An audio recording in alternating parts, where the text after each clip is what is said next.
এই বৈশিষ্ট্যগুলো মনে রেখে অঙ্ক করতে বসো, খুব মজা পাবো অঙ্ক করতে গেলে। আজকে লেকচার 1, আমি লেকচার 2 নিয়ে আসবো, তার জন্য সপ্তাহে একটাই 20+ শেয়ার। যদি হয় আমি পরবর্তী লেকচারটা খুব শীঘ্রই আপলোড দেবো। এভাবে তোমরা যদি আমাকে ধরে রূপে রাখো, আমি তোমাদের জন্য সর্বোচ্চ কাজ করার চেষ্টা করবো। সুপ্রিয় শিক্ষার্থী বন্ধুরা, আশা করি সকলে ভালো আছো। তো আজকে আমি চিন্তা করলাম যে এইচএসসিতে আমরা আসলে অলরেডি যারা 25 ব্যাচ তারা মোটামুটি দ্বিতীয় বর্ষে চলে আসছে। হ্যাঁ, তো প্রথম বর্ষ অনেকেরই ভালোভাবে শেষ হয়েছে এবং বেশ কিছু মানুষের আসলে প্রথম বর্ষের কিছু কিছু চ্যাপ্টারে আসলে প্রবলেম থেকে গেছে। তো এখন আমাদের আসলে এই মুহূর্তে যেটা করা উচিত সেটা হচ্ছে দ্বিতীয় পত্রের যে সিলেবাস, সেই সিলেবাসটা দিকে মনোযোগী হওয়া উচিত।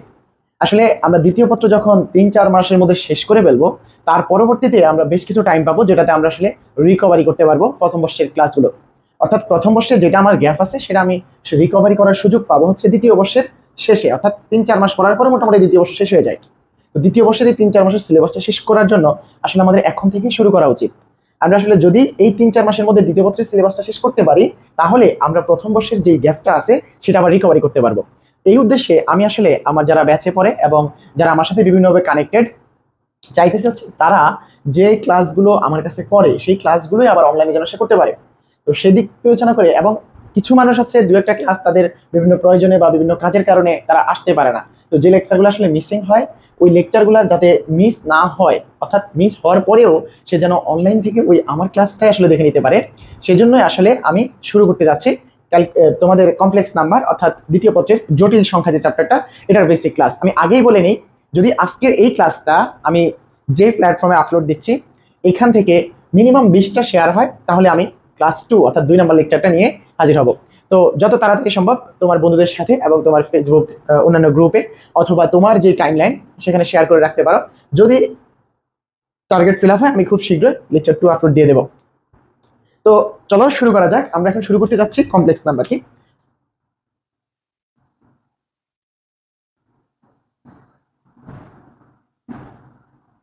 আচ্ছা, এই কমপ্লেক্স নাম্বার অর্থাৎ জটিল সংখ্যা, তো জটিল সংখ্যা এই চ্যাপ্টারটা আমাদের নামে যদিও জটিল, বাস্তবে এই চ্যাপ্টারটা সেকেন্ড পার্টের সবচেয়ে সহজ চ্যাপ্টারগুলোর মধ্যে একটা। তো এই জটিল সংখ্যা নামটা বুঝতে গেলে আমাদের আসলে সংখ্যা তত্ত্ব নিয়ে একটু কথা বলতে হবে। তো আমরা যদি একেবারে ছোটকালে ফিরে যাই, তাহলে আমরা এই লাইনটা সম্পর্কে আমাদের সবার ধারণা আছে। এখানে 0, 1, 2 এইভাবে হচ্ছে ইনফিনিটি পর্যন্ত, -1, -2 এবং এভাবে হচ্ছে মাইনাস ইনফিনিটি পর্যন্ত। এই যে নাম্বার লাইন অর্থাৎ সংখ্যা রেখা, এই রেখাটার নাম আমরা জেনে আসছি যে সংখ্যা রেখা। আসলে কি তাই? এটার নাম কি সংখ্যা রেখা? আচ্ছা, সংখ্যা রেখা যদি হয়ে থাকে তাহলে আমার কাছে দুটো কোশ্চেন। প্রথমত হচ্ছে তুমি আমাকে বলতে হবে যে ভাই, যে √2 এইটা কি সংখ্যা নাকি সংখ্যা না? প্রথম কথা হচ্ছে এইটা যদি সংখ্যা হয় তাহলে এই রেখার কোথায় এই সংখ্যাটার অবস্থান যদি আপনি খুঁজে না পান তাহলে কি বলবেন? এইটা সংখ্যা রেখা না। আর যদি এটা খুঁজে পান তাহলে বলবেন এইটা সংখ্যা রেখা। এখন আমি আপনাকে √2 এই টাইপের কোনো সংখ্যা এই রেখা থেকে আসলে খুঁজে দিতে পারতেছি না, সরি। তার মানে কি এইটা হয় সংখ্যা না অথবা এটা সংখ্যা রেখা না। তাহলে এটা কি? এইটা হচ্ছে ভাই, আপনি এইটার মধ্যে যে সংখ্যাগুলো পান ওগুলো হচ্ছে 2, 3, √2, √5, -√5 এই টাইপের সংখ্যাগুলো আপনি এই লাল রেখাটার মধ্যে পাবেন। আর এখানে আমি যে সংখ্যাগুলো লিখছি এই সংখ্যাগুলো প্রত্যেকটাই বাস্তব সংখ্যা। আর এই রেখার মধ্যে আমি বাস্তব সকল সংখ্যার অস্তিত্ব খুঁজে পাই। দ্যাটস ওয়াই এই রেখাটার নাম সংখ্যা রেখা না, বরং এটার নাম হচ্ছে বাস্তব সংখ্যা রেখা। বাস্তব সংখ্যা রেখা। আশা করি আপনারা বুঝতে পারছেন। তাহলে যেই রেখাটা আমরা হচ্ছে এতদিন সংখ্যা রেখা নামে চিনে আসছি সেটা মূলত সংখ্যা রেখা না, সেটা হচ্ছে বাস্তব সংখ্যা রেখা। আশা করি বুঝতে পারছি। এখন গণিতবিদরা যখন এই সংখ্যা রেখা নিয়ে বিভিন্নভাবে কাজ করলেন, সংখ্যার সম্পূর্ণতা দিয়ে চিন্তা করলেন, একটা টাইমে তাদের কাছে একটা সমীকরণ আসে। এই সমীকরণটা ছিল x² + 1 = 0। তাহলে এই যে কোয়াড্রিক ইকুয়েশন অর্থাৎ দ্বিঘাত সমীকরণ, এই দ্বিঘাত সমীকরণটাতে দেখা যাচ্ছে যে x² যেটা একটা বাস্তব বর্গ সংখ্যা যেটার মান হচ্ছে -1। তাহলে এই কথাটা তাদেরকে অনেক ভাবাইছে, আসলে কি সম্ভব যে একটা বর্গ সংখ্যার মান ঋণাত্মক হতে পারে কি? এখন দেখা যায় আমরা বাস্তব সংখ্যা রেখা নিয়ে আমরা কমপ্লিটলি ধারণা পাওয়ার পরে বুঝতে পারলাম যে সংখ্যা তত্ত্ব মোটামুটি স্বয়ংসম্পূর্ণ। হঠাৎ করে যখন এই ইকুয়েশনটা পাওয়া গেল তখন গণিতবিদদের মাথায় হাত, যে ভাই এইটা তো হইতে পারে না। তখন তারা সংখ্যা রেখা নিয়ে আরেকটু চিন্তা করা শুরু করলো যে আসলে হইলটা কি, এরকম আসার কারণ কি। তো তারা তখন এই বাস্তব সংখ্যা রেখার মধ্যে কিছু জিনিস খুঁজে পাইলো যে দেখা যাচ্ছে এই যে 1 কে, এই 1 সংখ্যাটাকে যদি আমি -1 দ্বারা গুণ করি তাহলে দেখা যায় সে -1 হয়। এই 2 কে যদি আমি -1 দ্বারা গুণ করি তাহলে দেখা যায় 2 × -1 = -2 হয়। তার মানে আমরা বাস্তব ধনাত্মক সংখ্যাগুলোকে -1 দ্বারা গুণ করলে বাস্তব ঋণাত্মক সংখ্যাগুলো পাই। এটার মানে কি, আমরা যারা সাধারণ মানুষ বা ম্যাঙ্গো পিপল, আমরা বুঝতে পারি যে বাস্তব ধনাত্মক সংখ্যাকে -1 দিয়ে গুণ করলে সে এই পাশ, এই যে এই পাশে ছিল, এই পাশ থেকে এই পাশে আসছে। একইভাবে দেখো -2 কে যদি -1 দিয়ে গুণ করো সে কিন্তু এই পাশ থেকে ওই পাশে চলে যায়। তার মানে শুধু এই পাশ থেকে ওই পাশে যায় না, গণিতবিদরা এটাকে কৌণিক বিবেচনা করছে, অর্থাৎ কৌণিক সরণ বিবেচনা করছে। অর্থাৎ এই যে এই 1 কে -1 দ্বারা গুণ করলে সে ঘড়ির কাঁটার বিপরীতে 180 ডিগ্রি অ্যাঙ্গেল ঘুরে যায়। কত ডিগ্রি? 180 ডিগ্রি অ্যাঙ্গেল ঘুরে যায়। এখন দেখেন এই যে 2 কেও আমি যদি -1 দিয়ে গুণ করি সেও কিন্তু ঘড়ির কাঁটার বিপরীতে 180 ডিগ্রি অ্যাঙ্গেলই ঘুরছে। আবার দেখো এই যে -2 কে যদি আমি -1 দ্বারা গুণ করি তাও কিন্তু ঘড়ির কাঁটার বিপরীতে 180 ডিগ্রি ঘুরে যায়। -1 কেও যদি আমি -1 দ্বারা গুণ করি সেও কিন্তু ঘড়ির কাঁটার বিপরীতে আবার 180 ঘুরে। তার মানে কি ঘটনা ঘটলো, এখান থেকে তারা বুঝতে পারলো যে বাস্তব যে কোনো সংখ্যাকে, বাস্তব না শুধু একবার যেই কোনো নাম্বার, যেই কোনো সংখ্যাকে যদি -1 দ্বারা গুণ করা হয় তাহলে সে উত্তরকে বানায় দেয় দক্ষিণ, দক্ষিণকে বানায় দেয় উত্তর, পূর্বকে বানায় দেয় পশ্চিম, পশ্চিমকে বানায় দেয় পূর্ব। অর্থাৎ যে কোনো একটা নাম্বারকে যদি -1 দ্বারা গুণ করা হয় সে ঠিক 180 ডিগ্রি অ্যাঙ্গেল ঘড়ির কাঁটার বিপরীতে ঘুরে যাবে। এই কথাটা খুব ভালো করে নোট করে ফেলেন। যেই কোনো সংখ্যাকে -1 দ্বারা গুণ করলে সংখ্যাটি ঘড়ির কাঁটার বিপরীতে 180 ডিগ্রি অ্যাঙ্গেল ঘুরে যায়। এই কথাটা খুব ভালো করে নোট করেন। এইটার পরে ওরা এবার চিন্তা করলো, আচ্ছা এখনো তো আমি বাস্তবের মধ্যেই আছি, অর্থাৎ এইরকম কিছু এখনো পাচ্ছি না, তাহলে একটু দেখি আমি এমন কোনো সংখ্যা বের করার চেষ্টা করি যেই সংখ্যা দ্বারা গুণ করলে সংখ্যাগুলো 90 ডিগ্রি ঘুরবে। তাহলে দেখো 180 ঘুরতেছে, এটা হচ্ছে -1 দ্বারা গুণ করলে। এখন আমরা ধরে নিলাম ধরো 90 ডিগ্রি ঘোরার জন্য একটা সংখ্যা দিয়ে গুণ করব। তো 90 ডিগ্রি ঘুরে মানে হচ্ছে সেই সংখ্যাটা এই রেখার উপরে এসে পড়বে, তাই তো? তাহলে দেখো এই 1 কে 90 ডিগ্রি ঘোরার জন্য আমি x দ্বারা গুণ করলাম, তাহলে এখানে আসলো x। তাহলে এই 2 কে যদি আমি x দ্বারা গুণ করি তাহলে এখানে আসলো 2x, রাইট? এখন দেখো এই যে x দ্বারা গুণ করে 1 কে 90 ডিগ্রি ঘোরালাম, 2 কে x দ্বারা গুণ করে 90 ডিগ্রি ঘোরালাম, এখানে আনলাম। এবার যদি আমি এই 2x কে আবার 90 ডিগ্রি ঘোরাই এদিকে, অর্থাৎ 2x কে যদি আমি আবার x দ্বারা গুণ করি তাহলে 2x স্কয়ার এখানে আসছে, আরো 90 ডিগ্রি ঘুরে এখানে আসলো। তাহলে 2x স্কয়ার সমান কত আমি পেলাম? -2। তাহলে এখানে ঘটনাটা ঘটলো 2x স্কয়ার ইকুয়ালস টু -2। তাহলে এই যে এখানে 2 আর 2 বাদ, x স্কয়ার ইকুয়ালস টু -1, এই জিনিসটাই তারা এই সংখ্যা রেখা থেকে বের করে আনছে। এখন এখান থেকে x ইকুয়ালস টু পাওয়া যাচ্ছে √1। যেই সংখ্যাটা দিয়ে আসলে গুণ করলে যে কোনো সংখ্যা ঘড়ির কাঁটার বিপরীতে 90 ডিগ্রি ঘুরে যায়, তাহলে আমরা এখানে এই যে এই x এর মানটা পাইলাম √1। এই জিনিসটা কোনো বাস্তব মান না ভাই, এটা একটা কাল্পনিক সংখ্যা, অর্থাৎ এটা একটা অবাস্তব সংখ্যা। এই অবাস্তব সংখ্যা দ্বারা যেই কোনো নাম্বারকে গুণ করলে সে ঘড়ির কাঁটার বিপরীতে 90 ডিগ্রি ঘুরে যায়। তাহলে এই √1 এই ব্যাপারটা হচ্ছে আসলে একটা অপারেটর বলতে পারেন। যেমন আমরা 1 কে আমরা বলতে পারি হচ্ছে একক, 1টা হচ্ছে বাস্তব সংখ্যার একক, যে কোনো সংখ্যাকে 1 দ্বারা গুণ করলে সংখ্যাটাই থাকে। √1 থাকা মানেই হচ্ছে কোনো সংখ্যার সাথে সেই সংখ্যাটা অবাস্তব সংখ্যা। আর এই √1 লিখতে একটু ঝামেলা, এই জন্য এই জিনিসটাকে আমরা একটা চিহ্নের মাধ্যমে প্রকাশ করব। সেই চিহ্নটার নাম হচ্ছে আয়োটা, আই। অর্থাৎ আইটা হচ্ছে কি √1। আমরা এই আই দ্বারা বুঝবো হচ্ছে কোনো একটা সংখ্যার সাথে আই থাকা, অর্থাৎ 2i, এটার মানে হচ্ছে 2 × √1। এই √1 দেখতে কেমন না দেখায়? তো সেই জন্য এই √1টাকে আমরা আই এর মাধ্যমে প্রকাশ করে এই 2i বলে ফেলবো। অর্থাৎ 2i মানে হচ্ছে 2 √1।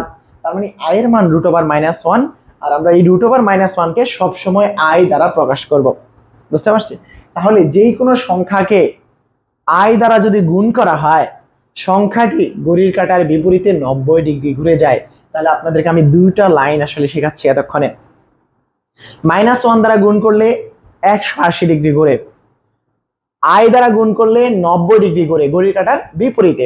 এখন ঘটনা হইলো, তাহলে এই যে দেখেন এটা আই, এটা 2i, এটা 3i, এটা 4i, এভাবে উপরের দিকে হচ্ছে অসীম পর্যন্ত আই, আর এই যে নিচের দিকে -i গুলো, অর্থাৎ এটা হচ্ছে এই যে দেখো এই যে এই -2 কে যদি আমি আবার আই দ্বারা গুণ করি তাহলে সে হবে -2i এখানে। আবার এইটাকে যদি আমি আই দ্বারা গুণ করি সে আবার 90 ডিগ্রি দিয়ে ঘুরবে, তাহলে -2i স্কয়ার, তাহলে -2i স্কয়ার। এখন এই যে আই স্কয়ার মানে কি ভাই? আই স্কয়ার মানে তো হচ্ছে আমাদের এখানে x স্কয়ার। তাহলে এই যে x স্কয়ার, আমরা x কে তো আই ধরে নিচ্ছি, x স্কয়ার আর আই স্কয়ার একই কথা।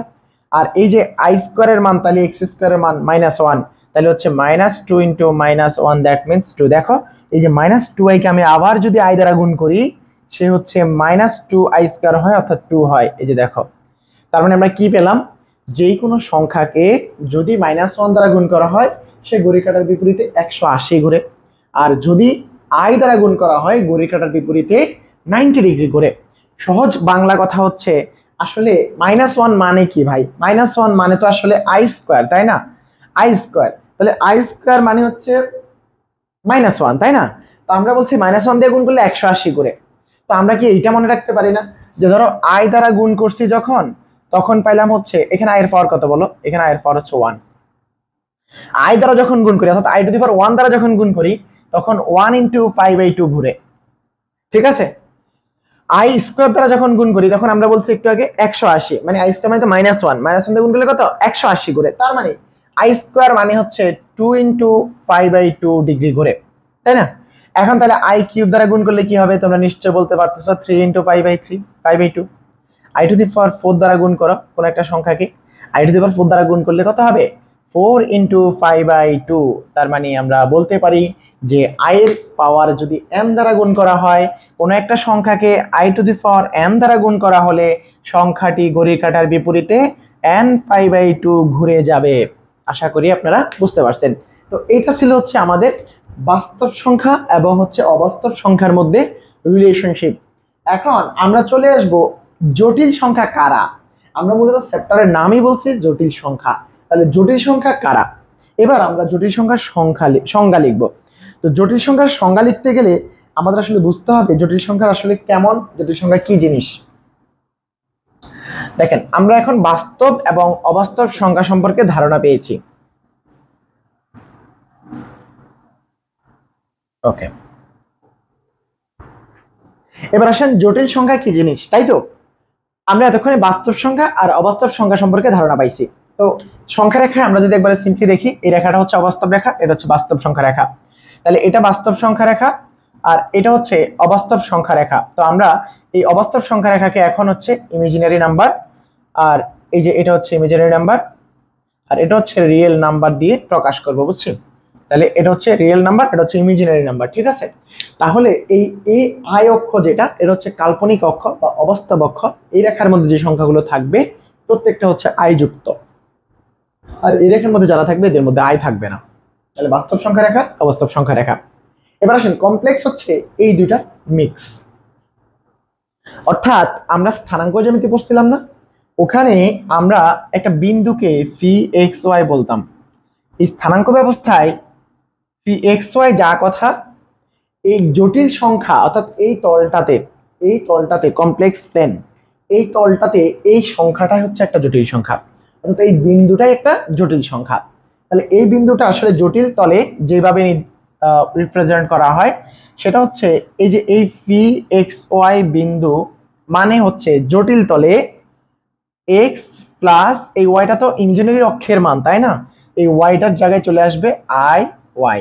এই যে এক্স প্লাস আই ওয়াই এই টাইপের যে নাম্বারগুলো, এদেরকেই বলা হয় জটিল সংখ্যা বা কমপ্লেক্স নাম্বার। তাহলে জটিল সংখ্যার মধ্যে দুটো পার্ট, যেমন তুমি সংখ্যা অথবা আমাদের স্থানাঙ্ক জ্যামিতিতে পড়ছিলা, একটা বিন্দুর দুটো অংশ, একটা হচ্ছে তোমার কোটি আর একটা হচ্ছে তোমার ভুজ। ভুজ হচ্ছে এখানের এক্স, কোটি হচ্ছে এখানের ওয়াই। আর এইখানে যেটাকেই তুমি ভুজ বলছো সেটাকে বলবো হচ্ছে জটিল সংখ্যার বাস্তব পার্ট, আর যেটাকে তুমি কোটি বলছো সেটাকে বলবা জটিল সংখ্যার অবাস্তব বা ইমাজিনারি পার্ট। তার মানে আমাদের এই জটিল সংখ্যার আসলে দুটো পার্ট, মানে এই জটিল সংখ্যা জেড দ্বারা প্রকাশ করা হয়, এটা ইকুয়ালস টু হচ্ছে এক্স প্লাস আই ওয়াই এই টাইপের সংখ্যা। আর আমরা যদি স্থানাঙ্ক জ্যামিতির সাথে এটাকে কম্পেয়ার করি তাহলে এটা অনেকটা এক্স ওয়াই বিন্দুকে নির্দেশ করে। তাহলে এক্স ওয়াই যে বিন্দু, সেই বিন্দুটাই আসলে জটিল সংখ্যা কমপ্লেক্স প্লেনে। এই যে এই তলটা, এটা রিয়েল নাম্বার, এটা ইমাজিনারি নাম্বার যদি হয় তাহলে এই তলটার নাম হচ্ছে কমপ্লেক্স প্লেন, জটিল তল। ওকে, আর এই জটিল তলের মধ্যে যে সংখ্যাগুলো এরা সব হচ্ছে আমার ওই ভুজ কোটি স্থানাঙ্ক ব্যবস্থার, আর এখানে হচ্ছে সেটা হচ্ছে জটিল সংখ্যা। তাহলে এই যে এক্স প্লাস আই ওয়াই এর মধ্যে এটাকে বলা হয় রিয়েল পার্ট অফ জেড, মানে জেড এর বাস্তব অংশ যেটাতে আই থাকবে না। আর এই যে আই এর সহগটাকে বলা হয় ইমাজিনারি পার্ট অফ জেড। বুঝতে পারছি? তাহলে আই এর সহগটা হচ্ছে ইমাজিনারি পার্ট অফ জেড, আর রিয়েল পার্ট অফ জেড হচ্ছে আই ব্যতীত যে অংশটা থাকবে জটিল সংখ্যায় সেটা হচ্ছে রিয়েল পার্ট। তাহলে জটিল সংখ্যা এইটা জেড, জেড এর দুটো অংশ, একটা বাস্তব অংশ আর হচ্ছে অবাস্তব অংশ। ঠিক আছে, তাহলে আমরা মোটামুটি জটিল সংখ্যা চিনে ফেলছি। এখন একটা জটিল সংখ্যা যদি 2-3i হয়, এটা যদি একটা জটিল সংখ্যা হয়, এটা কাইন্ড অফ এই বিন্দুটাকে নির্দেশ করবে 2-3। তাহলে স্থানাঙ্ক জ্যামিতি 2-3 যে বিন্দুটা যা কমপ্লেক্স প্লেনে, কমপ্লেক্স তলে এই 2-3i জটিল সংখ্যাটা তাই নির্দেশ করে। অর্থাৎ আমরা স্থানাঙ্ক জ্যামিতিতে পড়ছিলাম যে এটা ধরো 2-3 বিন্দু, এই যে 2-3 বিন্দুটা স্থানাঙ্ক জ্যামিতিতে ছিল, যখন তুমি এটাকে বলতে হচ্ছে কোটি আর এটাকে বলতে হচ্ছে বুজ, তাহলে বুজ কোটির স্থানাঙ্ক ব্যবস্থায় এই বিন্দু ছিল হচ্ছে 2-3। আর এই যে রিয়েল অ্যাক্সিস আর হচ্ছে ইমাজিনারি অ্যাক্সিস, এই স্থানাঙ্ক পদ্ধতিতে এই 2-3 বিন্দুটাই হবে 2+3i। তাহলে বুঝছি কি আমরা আমরা স্থানাঙ্ক জ্যামিতি পড়ছি, আর এই স্থানাঙ্ক জ্যামিতিটাকে এখন আমরা নতুন একটা স্থানাঙ্ক পদ্ধতির মাধ্যমে রিপ্রেজেন্ট করতেছি, যেটা হচ্ছে কমপ্লেক্স প্লেন। আশা করি আপনারা এই কমপ্লেক্স প্লেন সম্পর্কে বুঝতে পারছেন, অর্থাৎ জটিল তল সম্পর্কে বুঝতে পারছেন। এখন চলে আসেন আমরা এই জটিল সংখ্যার বেশ কিছু বৈশিষ্ট্য শিখব। তো প্রথম জিনিস হচ্ছে এই জটিল সংখ্যাটার অনুবন্ধী শিখবো। আমরা কি শিখবো? জটিল সংখ্যাটার অনুবন্ধী। তাহলে অনুবন্ধী মানে কি, আমরা এই কথাটা একটু ভালো করে খেয়াল করব। অনুবন্ধী মানে হচ্ছে এই রিয়েল অক্ষের সাপেক্ষে, অর্থাৎ বাস্তব অক্ষের সাপেক্ষে কোনো একটা জটিল সংখ্যার প্রতিবিম্ব। কি বলছি? এই যে রিয়েল লাইন, যেটা বাস্তব সংখ্যা রেখা যেটা, সেইটা যদি একটা আয়না হয়, তাহলে ওই জটিল সংখ্যাটার যে দর্পণের প্রতিবিম্ব, অর্থাৎ ওই রিয়েল এক্সিসের রেসপেক্টে তার যে প্রতিবিম্ব, ওই প্রতিবিম্বটা হচ্ছে তার অনুবন্ধী। অর্থাৎ আমি যদি বলি ভাই এটা হচ্ছে ওয়াই অক্ষ, এটা হচ্ছে এক্স অক্ষ, অর্থাৎ এটা ইমাজিনারি, এটা হচ্ছে রিয়েল।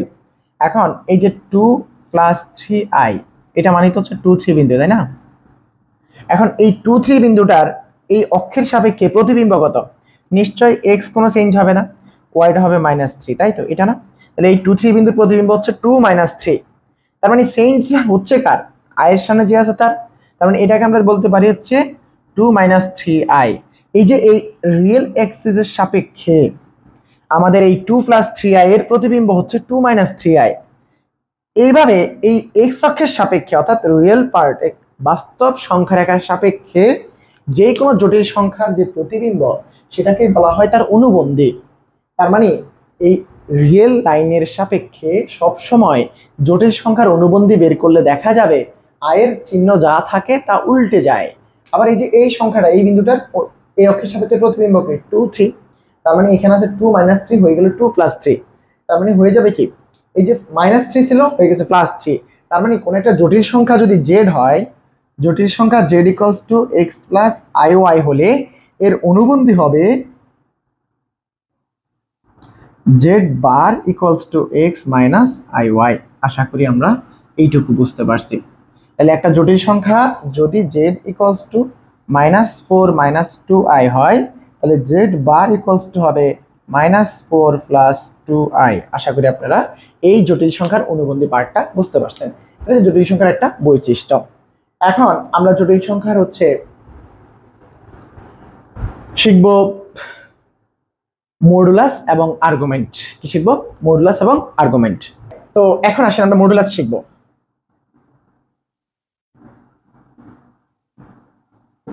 এই যে মডুলাস ব্যাপারটা হচ্ছে জটিল সংখ্যার, আসলে জটিল সংখ্যাটা যে বিন্দুকে নির্দেশ করে, একটা জটিল সংখ্যা যে বিন্দুকে নির্দেশ করে, যেমন ধরো আমরা হচ্ছে এটা হচ্ছে একটা স্থানাঙ্ক ব্যবস্থা, অর্থাৎ এটা হচ্ছে কোটি, ওয়াই অক্ষ হচ্ছে কোটি আর এক্স অক্ষ হচ্ছে তোমার বুজ ছিল, তাই না? তো এটা রেসপেক্টে আমরা যদি এখন কমপ্লেক্স প্লেনটা আর কি, এটা হচ্ছে আমাদের কার্টেসীয় সমতল, আর এটা হচ্ছে আমাদের কমপ্লেক্স সমতল। এটাকে আমরা বললাম হচ্ছে ইমাজিনারি লাইন, আর এটাকে বলছি হচ্ছে আমরা রিয়েল লাইন। ওকে, তাহলে এই যে এখানে যেই বিন্দুটা হচ্ছে আমাদের, এখানে যেই বিন্দুটা হচ্ছে 2+3i, এখানে সেটা হচ্ছে 2-3 বিন্দু। ঠিক আছে, এটা হচ্ছে একটা স্থানাঙ্ক পদ্ধতি, এটা অন্য একটা স্থানাঙ্ক পদ্ধতি, মানে একই জিনিস দুটো ভিন্ন পদ্ধতিতে আমরা রিপ্রেজেন্ট করছি। That's it. এখন দেখেন এই যে এই বিন্দুটার মূল বিন্দু থেকে যে দূরত্ব, এটা হচ্ছে এই যে এই বিন্দুর যে এই বিন্দু থেকে দূরত্ব, এটাই হচ্ছে তার, এই যে এইটা হচ্ছে দূরত্ব, বিন্দুটার মূল বিন্দুর সাপেক্ষে দূরত্ব, আর এইখানে এই দূরত্বটাকে বলা হয় মডুলাস। তাহলে মডুলাস মানে কি? মডুলাস মানে হচ্ছে মূলবিন্দুর সাপেক্ষে জটিল সংখ্যা যেই বিন্দুকে নির্দেশ করে। আবার বলছি, মডুলাস মানে কি? মূল বিন্দুর সাপেক্ষে, নোট করবেন, মডুলাস মানে হচ্ছে মূল বিন্দুর সাপেক্ষে সংখ্যাটি যেই দূরত্বে অবস্থান করে, ওই দূরত্বটাই হচ্ছে কি তার মডুলাস। অর্থাৎ একটা জটিল সংখ্যা যেই বিন্দুকে নির্দেশ করে, সেই বিন্দু থেকে স্থানাঙ্কের মূল বিন্দুর যে মধ্যবর্তী দূরত্ব, তাহলে এই যে এটা হচ্ছে আমাদের 0 0 বিন্দু, এই 0 0 বিন্দু থেকে 2 3 বিন্দুর দূরত্বটাই হচ্ছে এই 2 + 3i জটিল সংখ্যাটার মডুলাস।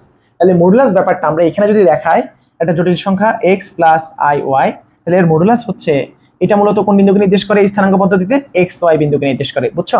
তাহলে এই যে এটা হচ্ছে এইখান থেকে এই দূরত্বটা, এটাই হচ্ছে এই জটিল সংখ্যাটার মডুলাস। তাহলে এই বিন্দু কোনটা? এই বিন্দুটা হচ্ছে তোমার x y বিন্দু। তাহলে এই হলো 0 0 বিন্দু, আর এ হলো গিয়ে তোমার x y বিন্দু। তাহলে আমরা সেটাকে যদি ফি দ্বারা প্রকাশ করি, আর এটাকে যদি ও দ্বারা প্রকাশ করি, তাহলে আমরা বলতে পারি z = x + iy হলে মডুলাস অফ z হচ্ছে এই যে এই পি থেকে ও এর দূরত্ব, ও পি। তাহলে এখান থেকে এই ও পি এর দৈর্ঘ্য মানে কি? 0 0 থেকে x y দূরত্ব, x2 - x1, অর্থাৎ x - 0 whole square plus y - 0 whole square. That's why আমরা এখানে লিখতে পারি x² + y²।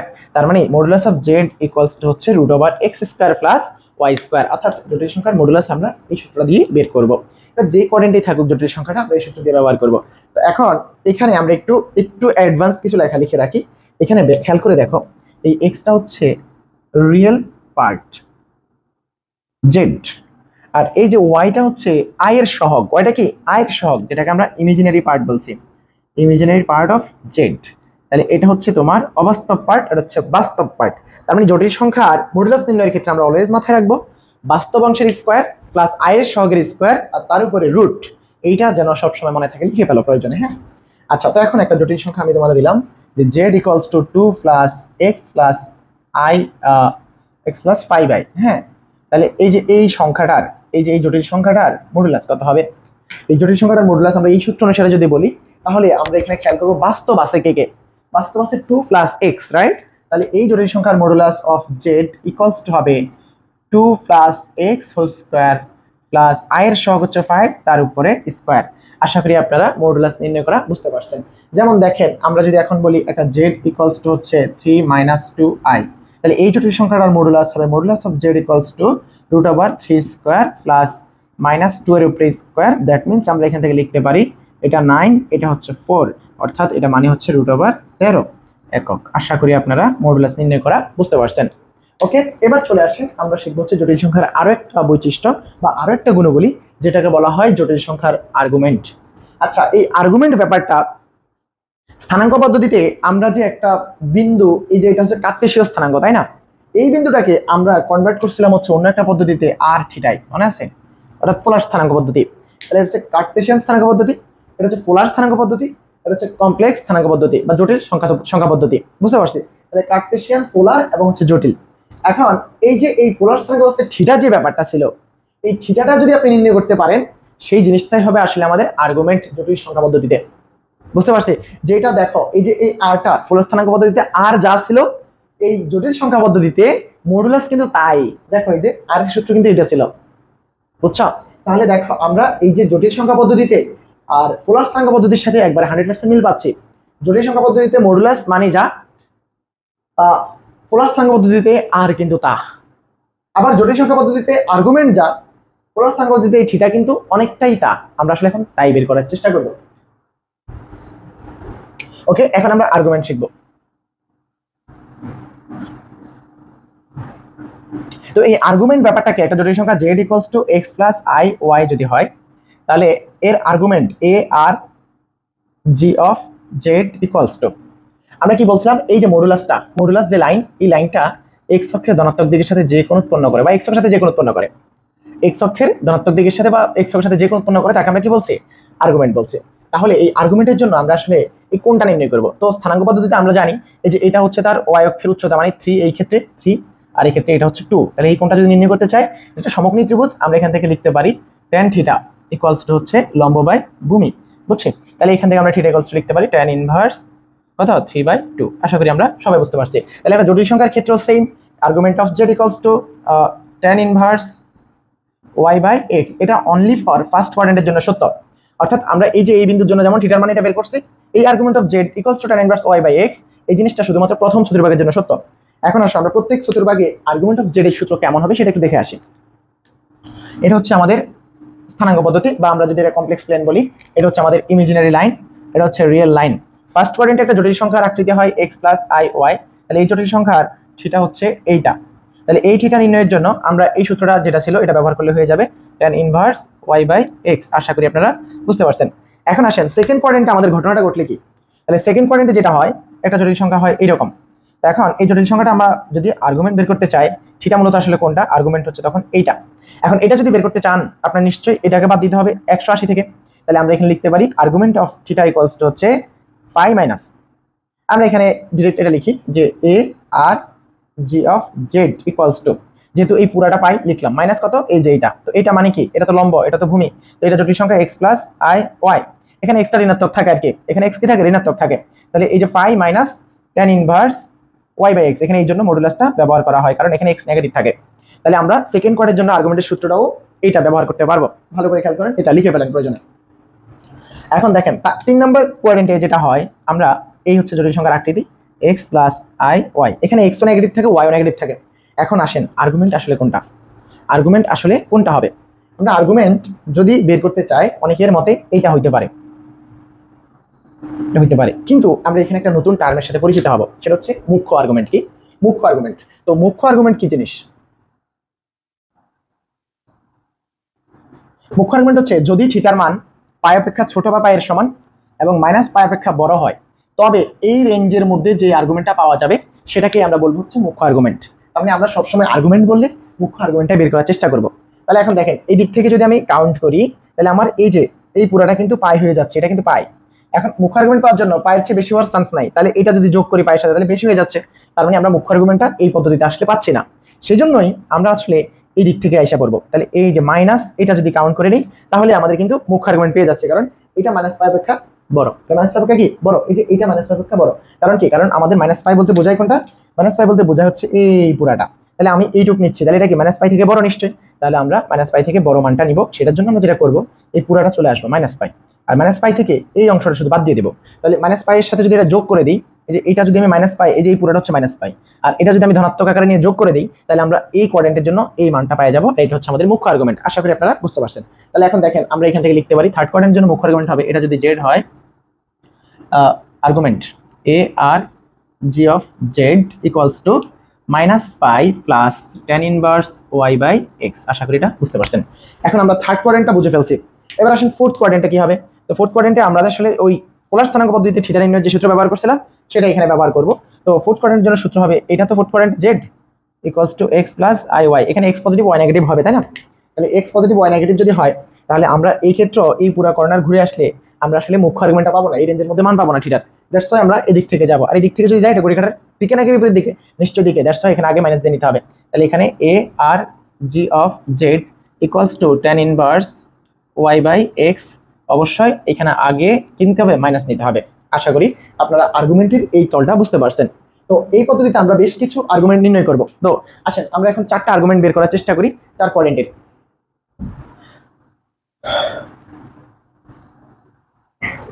তাহলে এখন আমরা যদি 4টা আর্গুমেন্ট নির্ণয় করতে চাই, আমি লিখলাম z ইকুয়ালস টু হচ্ছে 1 প্লাস i।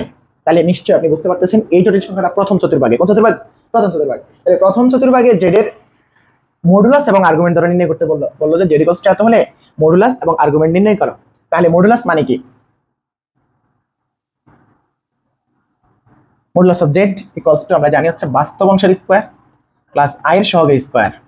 i এর সহগ এখানে 1 1 এর স্কয়ার মানে হচ্ছে √2। আশা করি আপনারা বুঝতে পারছেন। এবার আসেন a R g of z। তার আগে আমরা বলেন এই জটিল সংখ্যার অবস্থান কোথায়? এই দিকটা আমরা অবস্থানটা লিখব, z এর অবস্থান প্রথম চতুর্ভাগে, তাই না? প্রথম চতুর্ভাগ। ওকে, তাহলে এটা আমরা জাস্ট উল্লেখ করে আমরা এরপর লিখব সুতরাং a argument of z equals to tan inverse y by x, because আমরা আর্গুমেন্ট অফ z প্রথম কোয়াড্রেন্টে এই সূত্রটা শিখে আসছে। এটা হচ্ছে মুখ্য আর্গুমেন্ট। এটা কি মুখ্য আর্গুমেন্ট? তাহলে এখান থেকে আমরা লিখতে পারি tan ইনভার্স y1 x1, তাহলে এই মানটা পাই হচ্ছে 5/4। তাহলে এই যে এই 5/4 এটা হচ্ছে তার মুখ্য আর্গুমেন্ট। কি আর্গুমেন্ট? মুখ্য আর্গুমেন্ট। তাহলে সাধারণ আর্গুমেন্ট যদি বের করতে বলে তাহলে আপনি লিখবেন সাধারণ আর্গুমেন্ট ইকুয়ালস টু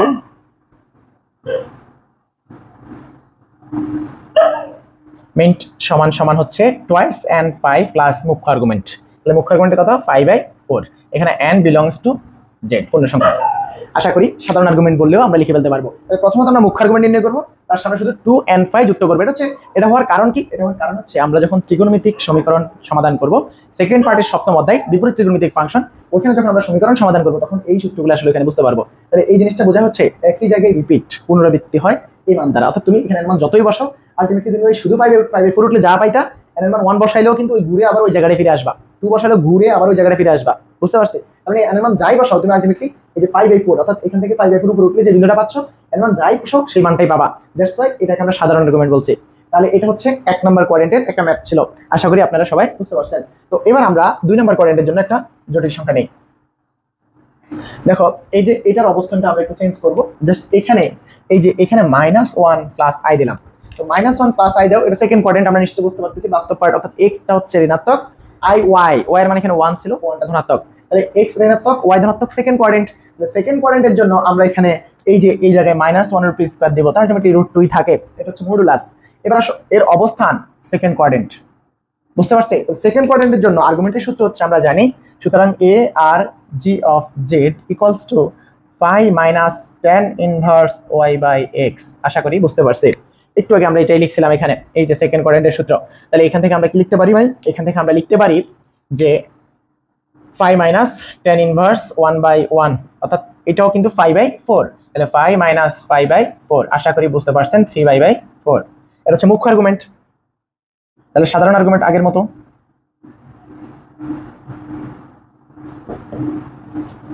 মিন্ট সমান হচ্ছে টুয়াইস n phi প্লাস মুখ্য আর্গুমেন্ট, অর্থাৎ 3/4, n বিলংস টু জেড। আশা করি এটা বুঝতে পারছেন। তাহলে এটা হলো দ্বিতীয় কোয়াড্রেন্টের জন্য। এবার আসলে আমরা তৃতীয় কোয়াড্রেন্ট যদি শিখি, তাহলে নিশ্চয়ই তৃতীয় কোয়াড্রেন্টের একটা জটিল সংখ্যা হবে এই আকৃতির। দেখো এই যে এই জটিল সংখ্যাটার মডুলাসও কিন্তু এটাই হবে, তাই তো? √2, মডুলাসের সমস্যা নাই। এবার আসলে জটিল সংখ্যার অবস্থান কোথায়? Third quadrant. এখন এই থার্ড কোয়াড্রেন্টের আর্গুমেন্টের সূত্র হচ্ছে -π plus tan inverse y by x। তাহলে এখানে মাইনাস দেব, এখানে প্লাস দেব, এখানে মাইনাস দেব, এখানে প্লাস দেব। দেন এটাকে হিসাব করলে আমরা যেটা পাই, দেখো কত হয়, -4, এদিকে আছে π, তাহলে হচ্ছে -3π/4। আশা করি এটা বুঝতে পারছি। তাহলে এবার আসো এখানে কি হবে, টুয়াইস n phi মাইনাস 3π/4 হয়ে যাবে। বুঝতে পারছি? আশা করি এটা বুঝতে পারছেন। এখন দেখেন, এবার আসেন হচ্ছে আমরা ফোর্থ কোয়াড্রেন্টের জন্য একটা জটিল সংখ্যা নির্ণয় করি। তাহলে ফোর্থ কোয়াড্রেন্টের জটিল সংখ্যাটা এই অংশটা প্লাস হয়, এটা নেগেটিভ হয়। তাহলে এটারে প্লাস বানায় দেন, এটা নেগেটিভ, √2 থাকলো। ফোর্থ কোয়াড্রেন্টের জটিল সংখ্যার আর্গুমেন্টের সূত্র হচ্ছে -tan inverse y by x। এই যে -tan inverse y by x, তাহলে এখানে এই অংশটা বাদ দেন, শুধু -tan inverse y by x, এই অংশটা বাদ দেন, -tan inverse y by x এর মানে এটা। তাহলে এখানে চলে আসবে -π/4, তাহলে এখানে হবে -π/4। আশা করি আপনারা সবাই এই যে আর্গুমেন্টের যে পার্টটা এটা বুঝতে পারছেন। এখন আমরা যেটা শিখবো ভাই, এখন শিখবো হচ্ছে একটা জটিল সংখ্যার পোলার ফরম্যাট, অর্থাৎ একটা জটিল সংখ্যা পোলার ফরম্যাটে কেমন হয়। ওই যে একটা স্থানাঙ্ক পদ্ধতি, এটা ছিল, এখন যেটা ছিল এটা হচ্ছে কার্টেসিয়ান ফরম্যাটে, জটিল তলে একটা জটিল সংখ্যা। এখন আমরা এই পোলার ফরম্যাটে জটিল তলে একটা জটিল সংখ্যা কেমন হয় সেটা দেখবো। কোনো চেঞ্জ নাই ভাই, পোলারে তুমি যা পড়ে আসছো স্থানাঙ্ক ব্যবস্থায় এখানেও তাই হবে। তাহলে পোলার আকৃতি, জটিল সংখ্যার পোলার আকৃতি আমরা এখন শিখবো।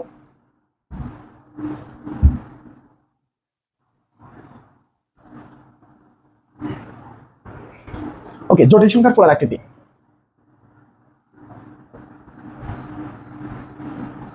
আচ্ছা, জটিল সংখ্যার পোলার আকার বলতে আমরা আসলে যেটা বুঝি, কার্টেসিয়ান স্থানাঙ্ক পদ্ধতিতে একটা জটিল সংখ্যা যেটা হয় সেটা হচ্ছে z equals two x plus iy। তাহলে এই যে এই জিনিসটা হচ্ছে কার্টেসিয়ান স্থানাঙ্ক পদ্ধতিতে, রাইট? এখন আমরা কার্টেসীয় পোলারের যে সম্পর্ক সেখানে জানি x equals to r cos theta আর y equals to r sin theta. আর আমরা নিশ্চয়ই ইতিপূর্বে আগের টপিকটাতেই ছিল যে r আর z এর মডুলাস একই কথা ভাই, r আর z মডুলাস একই কথা। তাহলে এখানে আমরা r সমান শিখছিলাম √x square plus y square, অর্থাৎ z মডুলাস ইকুয়ালস টু কিন্তু এই জিনিসটাই ছিল √ বাস্তব অংশের স্কয়ার প্লাস i এর সহগের স্কয়ার। এখন দেখেন আমরা z মডুলাস জানি, আর এই যে এই সম্পর্কটা জাস্ট এখানে বসিয়ে দেন, বসিয়ে দিলে আমরা যেটা পাবো সেটা হচ্ছে z এর polar format, z equals to হচ্ছে r cos theta plus i into r sin theta. আশা করি আপনারা বুঝতে পারছেন। এখন দুইটাতেই r কমন যায়, তার মানে আমরা লিখতে পারি কি r cos theta plus i sin theta. এখন এটা হচ্ছে জটিল সংখ্যার পোলার আকার। তাহলে এই r এর পরিচয় কি ভাই? আর হচ্ছে জটিল সংখ্যার মডুলাস। আর কি জটিল সংখ্যার মডুলাস। তাহলে এখন আমি আপনাদেরকে খুব সহজেই যদি বলি যে z equals two 1 plus i, এই জটিল সংখ্যাটার পোলার আকৃতি কি? এই জটিল সংখ্যার পোলার আকৃতি কি? তাহলে আপনি নিশ্চয়ই লিখবেন এই জটিল সংখ্যাটা প্রথমে আমরা r এর মান বের করে নিই 1 + 1, কারণ এই যে 1 স্কয়ার প্লাস i সহ 1 তার উপর স্কয়ার মানে হচ্ছে √2, এটা হচ্ছে r। তাহলে r এর জায়গায় r বসাই দিবেন। তাহলে থিটা কি? থিটা হচ্ছে তার আর্গুমেন্ট। থিটা হচ্ছে কি? তার আর্গুমেন্ট। এখন আসেন আর্গুমেন্ট আমরা বের করে নিই। আর্গুমেন্ট হচ্ছে এটা first quadrant, theta equals to first quadrant হলে tan ইনভার্স y/x মানে হচ্ছে 1/1, দ্যাট মিন্স এখানে হচ্ছে 5/4। তাহলে এই জটিল সংখ্যাটার এই জটিল সংখ্যাটার পোলার আকার, সুতরাং পোলার আকার কি হবে? পোলার আকার হবে z ইকুয়ালস টু √2, এখানে হচ্ছে cos 5/4 plus i into sin 5/4। এখন এটাকে যদি আমি একবারে সাধারণ ফরম্যাট দিতে চাই, এটা কিন্তু মুখ্য আর্গুমেন্ট ব্যবহার করছি তাই না? সাধারণ ফরম্যাট দিতে চাইলে এটাকে লেখা যায় √2 cos twice and 5 plus 5/4 plus i into sin twice and 5 plus 5/4। আশা করি এটা বুঝতে পারছেন। এটা হচ্ছে জটিল সংখ্যার সাধারণ, মানে একবারে সাধারণ পদ্ধতিতে এটা হচ্ছে পোলার ফরম্যাট, আর এটা হচ্ছে জাস্ট পোলার ফরম্যাট, এটা মুখ্য আর্গুমেন্ট ব্যবহার করছি আমরা। তাহলে একটা জটিল সংখ্যার পোলার আকৃতি আমরা বুঝতে পারছি। এখন গন্ডগোল লাগছে আরেক জায়গায়, অঙ্কের মধ্যে একটু ঝামেলা দিয়ে দেয়। মানে ব্যাপারটা হচ্ছে এরকম করে দেয়, এই যে r এর জায়গায় r রাখলো, এই জিনিসটাকে লেখা যায় e⁻i θ। এখন আপনারা এটাতে মাথায় হাত, e⁻i θ কেন ভাই? e⁻i θ কোথা থেকে আসছে? এর জন্য আমি আপনাদেরকে নিয়ে যাব হচ্ছে আমরা প্রথম পত্রে যখন অন্তরীকরণ শুরু করি, মানে লিমিট যখন শুরু করি, তখন আমাদেরকে কয়েকটা ধারা শেখানো হয়, ম্যাকলরিনের ধারা। এই ম্যাকলরিনের ধারাগুলো দিয়ে আমরা আসলে এই জিনিসটা পাই। দেখো আমি এখানে দেখাচ্ছি, আমরা এখানে ম্যাকলরিনের ধারা যদি অ্যাপ্লাই করি, তাহলে ম্যাকলরিনের প্রথম e⁻x এর যে ধারা ছিল সেটা নিশ্চয়ই তোমরা, এখন আমি e⁻x না দিয়ে e⁻θ দিই, হ্যাঁ, কারণ হচ্ছে i θ, তো আমরা এটা দিব। তাহলে e⁻θ সমান কি ছিল? 1 plus theta plus theta square by factorial 2 plus theta cube by factorial 3 plus theta to the power 4 by factorial 4, এইভাবে যাচ্ছিল, রাইট? এখন তাহলে e⁻i θ সমান, এবং আমরা sin θ সমান কি শিখছিলাম মনে করে দেখো তো, এইখানের বিজোড়গুলা, এখানের বিজোড়গুলা বলতে theta minus theta cube by factorial 3 plus theta to the power 5 by factorial 5 minus theta to the power 7 by factorial 7, এইভাবে অসীম অবধি। একইভাবে আমরা হচ্ছে এখান থেকে cos θ সমান একটা সূত্র জানছিলাম, এখানের জোড়গুলা 1 minus theta square by 2 factorial plus theta to the power 4 by 4 factorial minus theta to the power 6 by 6 factorial এভাবে আপ টু ইনফিনিটি। এখন এটা হচ্ছে কি আমরা ম্যাকলরিনের ধারার মধ্যে পড়ে আসছি। এখন দেখেন ভাই, আমরা যদি এবার e⁻i θ বের করি, কি থিটা? e⁻i θ। দেখো e⁻i θ মানে হচ্ছে থিটার জায়গায় শুধু i θ হবে। তাহলে 1 প্লাস i θ প্লাস i θ উপরে whole square by factorial 2, i θ উপরে whole cube by factorial 3 plus i θ উপরে whole to the power 4 by factorial 4 plus i θ উপরে whole to the power 5 by factorial 5, এভাবে হচ্ছে আপ টু ইনফিনিটি যাচ্ছিল। এখন দেখো আমরা আয়ের ঘাত সংক্রান্ত পড়াশোনা কিন্তু এখনো করি নাই, আমি এর পরবর্তীতে কিন্তু আয়ের ঘাত সংক্রান্ত পড়াশোনা করব। এখন আপাতত জাস্ট একটু মনে রাখো, আমরা এটা তো অলরেডি শিখে আসছি, i ইকুয়ালস টু √(-1), এটা আমরা জানি, এটা নিয়ে কোনো সমস্যা নেই। i স্কয়ার ইকুয়ালস টু আমরা জানি হচ্ছে কত? -1। এখন দেখেন ভাই, i কিউব যদি তোমাকে কেউ বলে, তাহলে তুমি জানো i স্কয়ার ইনটু i, তাই তো? তাহলে এই i স্কয়ারের মান তুমি উপর অলরেডি কত লিখে রাখছো? -1। তাহলে i স্কয়ারের জায়গায় যদি -1 বসাও, এখানে থাকে হচ্ছে i, তাহলে -i। আশা করি i কিউব সমান -i, এটা সময় বুঝছি আমরা। এবং আসো i to the power 4 equals to আমরা জানি i square into i square, i স্কয়ারের মান -1, এই i স্কয়ারের মান কত? -1, অর্থাৎ -1 ইনটু -1, দ্যাট মিন্স শুধুমাত্র 1। তাহলে আমরা এখানে এটা মনে রাখতে পারি, i টু দি পাওয়ার 1 মানে √(-1), i স্কয়ার মানে শুধু -1, i কিউব মানে -i, i to the power 4 মানে হচ্ছে 1। তাহলে i টু দি পাওয়ার 5 মানে কি হবে ভাই? i টু দি পাওয়ার 5 মানে হচ্ছে i to the power 4 into i, তার মানে শুধু i, কারণ i টু দি পাওয়ার 4 এর মান আমরা অলরেডি জানছি 1, তাই না? তাহলে এখন i টু দি পাওয়ার 6 যদি দেখেন, i to the power 4 into i square, তো i স্কয়ারের মান কিন্তু -1 আর i টু দি পাওয়ার 4 কিন্তু 1, তাহলে i টু দি পাওয়ার 6 মানে কি ভাই? i টু দি পাওয়ার 6 মানে হচ্ছে, তুমি নিশ্চয়ই বলবা -1। আশা করি এই যে এই আয়ের ঘাত সংক্রান্ত পড়াগুলো আমরা বুঝছি। তো এটা যদি বুঝো, এই জিনিসগুলো একটু লিখে ফেলো, নোট করে ফেলো, আমরা এটা বিস্তারিত পড়বো তখন। এখন এই যে এইখানে ঘাতগুলো নিয়ে আমরা একটু কাজ করব। দেখো থাকতেছে 1 প্লাস i θ, এখানে i স্কয়ার মানে আমরা একটু আগে লিখে রাখছিলাম, i স্কয়ার মানে হচ্ছে -1, তাহলে এখানে হচ্ছে i স্কয়ার মানে -1, তাহলে minus theta square by 2 factorial, নিশ্চয়ই এটা বুঝতে পারছে। i কিউব মানে আমরা একটু আগে লিখছিলাম, i কিউব মানে -i, তাহলে এই যে এটাকে লেখা যাচ্ছে -i theta cube by 3 factorial, আশা করি এটাও বুঝতে পারছি। i টু দি পাওয়ার 4 আছে মানে হচ্ছে আমরা i টু দি পাওয়ার 4 সমান একটু আগে 1 লিখছিলাম, তাহলে এখানে লিখতে পারি হচ্ছে শুধুমাত্র theta to the power 4 by 4 factorial. i to the power 5 মানে আমরা একটু আগে লিখছিলাম হচ্ছে তোমার শুধু i, তাহলে এখানে আমরা লিখতে পারি plus i theta to the power 5 by 5 factorial, এইভাবে আমাদের পরবর্তী পদগুলো যাচ্ছিল। তো এখন একটু ভাই খেয়াল করেন, আমরা এখানে যেগুলোতে i আছে ওদেরকে আলাদা করব, যেগুলোতে i নাই ওদেরকেও আলাদা করব, তাহলে ব্যাপারগুলো কেমন দাঁড়ায় একটু দেখো। দেখো আমরা i যুক্তগুলোকে আলাদা করব আর i ছাড়া যারা আছে তাদেরকে আলাদা করব। প্রথমে i যারা i নাই যাদের মধ্যে, e to the power i theta, এখানে যাদের মধ্যে i নাই 1 প্লাস i নাই কোথায়? এরপর i নাই এই যে 1 minus theta square by 2 factorial. এরপরে আই নাই হচ্ছে plus theta to the power 4 by 4 factorial. এরপরে নিশ্চয়ই আই নাই হচ্ছে theta to the power 6 by 6 factorial. I থাকতো না, আশা করি এটা বুঝতে পারছি, কারণ এর পরবর্তী পদ হচ্ছে i theta to the power 6 by 6 factorial, right? তো আই টু দি পাওয়ার 6 মানে আমরা একটু আগে লিখছিলাম আই টু দি পাওয়ার 6 মানে হচ্ছে -1, তাহলে এখানে এসে পড়বে হচ্ছে কি minus theta to the power 6 by হচ্ছে 6 ফ্যাক্টোরিয়াল, এভাবে আসতো, তাই না? তাহলে এখন দেখেন এই যে এখানে থিটা টু দি পাওয়ার 6 পর্যন্ত আমরা নিলাম, আর নেই নাই প্লাস দিয়ে আমরা এখানে অসীম পর্যন্ত বুঝা দিলাম, আরো আছে। তাহলে এটা হচ্ছে আই ছাড়া যারা আছে তাদেরকে আমরা লিখলাম। এবার আসো আই যুক্ত যারা আছে, আই যুক্ত যারা আছে তাদেরকে যদি আমরা লিখি, এই যে এখানে আছে আই, তাহলে আমরা আইটাকে কমন নিয়ে ফেলি। আই কমন নিলে এখানে থাকে হচ্ছে থিটা, এখানে থাকে হচ্ছে থিটা কিউব, এই যে দেখো মাইনাস আই যদি কমন নিয়ে ফেলছি তাহলে হচ্ছে থিটা কিউব বাই 3 ফ্যাক্টোরিয়াল, তাহলে minus theta cube by 3 factorial. তারপরে এখানে আই কমন নিলে plus theta to the power 5 by 5 factorial. তারপর হচ্ছে এইভাবে যাবে হচ্ছে minus theta to the power 7 by 7 factorial up to infinity. আশা করি এটা বুঝতে পারছেন। এখন দেখেন ভাইজানরা, এটা মানে কি? এটা মানে কিন্তু এই যে cos থিটা, এটা মানে কি cos থিটা।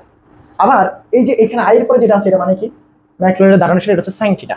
তাহলে আমি যদি লিখি cos theta plus i sin theta, তাই কি লেখা হয়েছে না? তাহলে এই যে cos theta plus i sin theta মানে হচ্ছে e to the power i theta, আর এই e to the power i থিটাকে জাস্ট আমরা cos theta plus i sin থিটার জায়গায় লিখে দিয়েছি। দ্যাটস ওয়াই z এর আরেকটা ফরম্যাট হচ্ছে r into e to the power i theta, অর্থাৎ z এর পোলার ফরম্যাট, z এর পোলার ফরম্যাট হচ্ছে z equals to r cos theta plus i sin theta, এবং এটাকে আমরা লিখতে পারি r into e to the power i theta.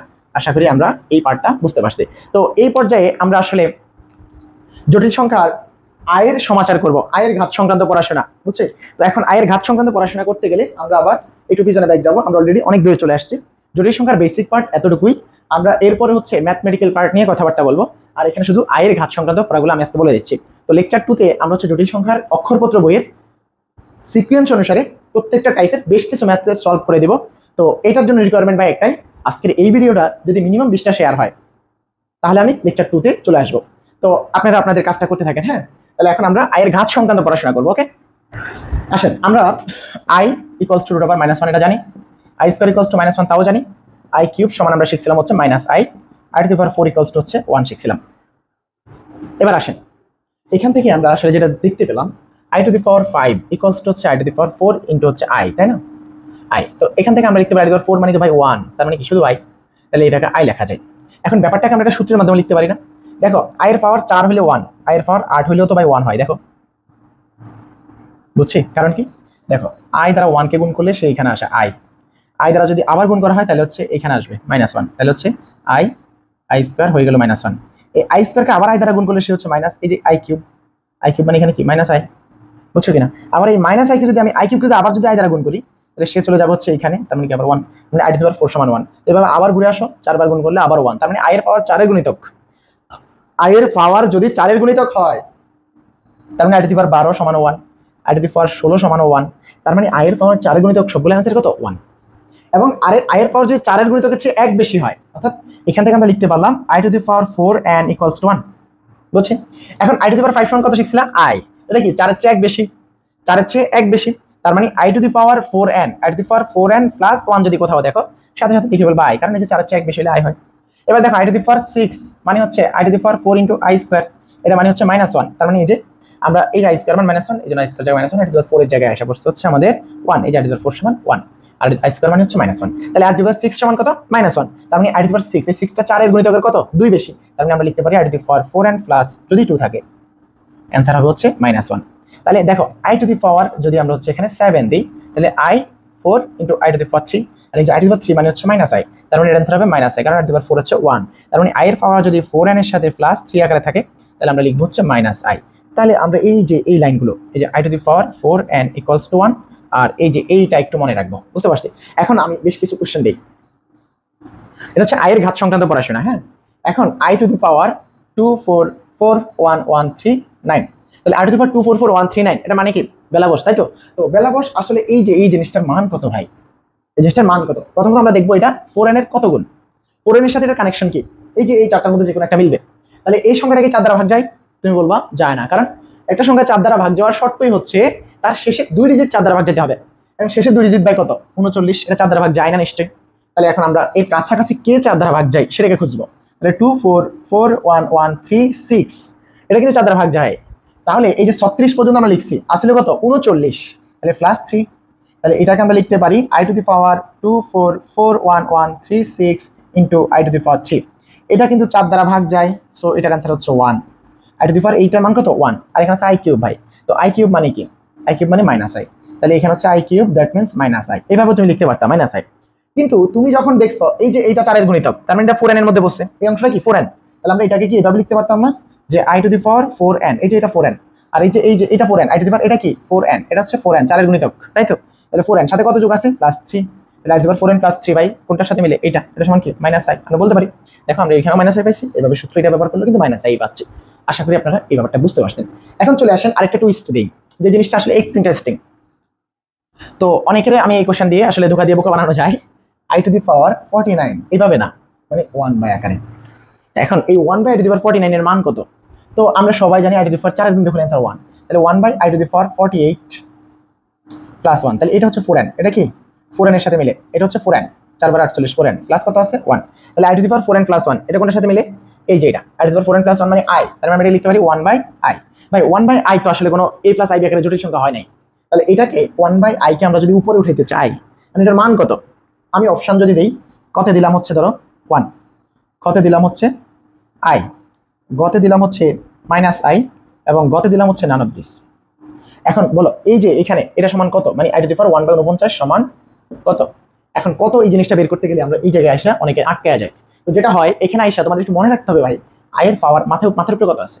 I এর উপরে কত আছে? 1 না? তো এই 1 মানে একবার সুন্দর করে তুমি আই টু দি পাওয়ার 4 লিখতে পারো, পারো কিনা?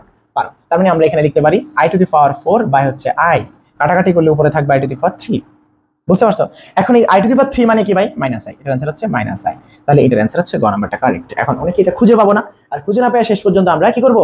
ধোঁকা খেয়ে বোকা হয়ে আমরা হচ্ছে ঘ নাম্বারটা দাগাই দেবো। বুঝতে পারছি? তো এই জায়গা থেকে একটু আমাদের বেরিয়ে আসতে হবে, আমরা একটু কনসার্ন দিয়ে আসলে অঙ্কগুলো সলভ করতে হবে। আর প্রথম কথা হচ্ছে আমাদের আসলে বেসিক করতে হবে ভাই।